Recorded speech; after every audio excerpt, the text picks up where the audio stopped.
بسم الله والصلاة والسلام على رسول الله أشرف الأنبياء وأتم المرسلين. أما بعد، اختصارا للموضوع حبيت بس أوضح لكم بعض المصحف. مصحف جاني هدية من أحد الأخوة جزاه الله خير. مصحف صغير.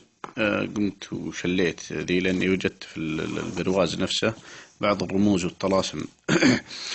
طبعا هذا المصحف غير موجود في المساجد، تلقاه في المكاتب أو توزع يعني بحسن نية. بعضهم يعني يوزع بحسن نية، ما يدري بالحاجات اللي موجودة هنا.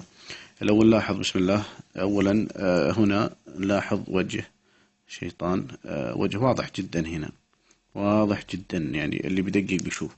ولو جينا هنا في الجهة الثانية هنا، لو وجدنا رجل صورة وجه وعليه تاج، له شنب،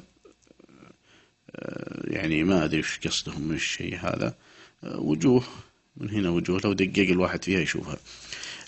الجهة الثانية، لو جينا الجهة الثانية، هنا عندك كأنها شخص قاعد يشيل، يعني مرهق من متعبة الحمل.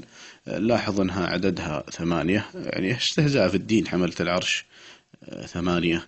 الملائكة لا تدخل بيت فيه كلب أو صورة، ما يستطيعون أنهم يدخلون في بيتك أو في المسجد كلب، فذلك يدخلون الصور بحاجة بطريقة يعني فنية، بطريقة ما حد ينتبه لها.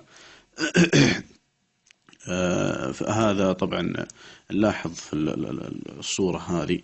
خليني أوضحها أكثر. نلاحظ هنا بسم الله الرحمن الرحيم. هذه صورة وجوه نساء. شوف، هذه مرأة، هذه مرأة، هذه مرأة، واضحة جدا، يعني اللي بيدقق فيها بيشوفها. هذه تجدون المصاحف صغيرة جدا، تلقونها في المكاتب أو تباع في أي مكان، أو توزع مجانا، يعني بعض ذا يوزعونها. فما بالك إذا كانت الطلاسم الكتابية تأثر في نفسية الشخص أو تفرق بينه وبين زوجه أو ذا، فما بالك بالطلاسم قد تأثر على الشخص إذا جاء يقرأ.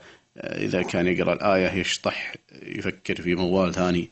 اختصارا للموضوع، إبراء للذمة، حبيت أوضح لكم بعض المصاحف من المدينة المنورة. قد يكون أهل الروافض يدخلون معك باسم الدين على أنهم مسلمين. طبعا هذا مذهب يهودي لا يصل للإسلام بأي صلة.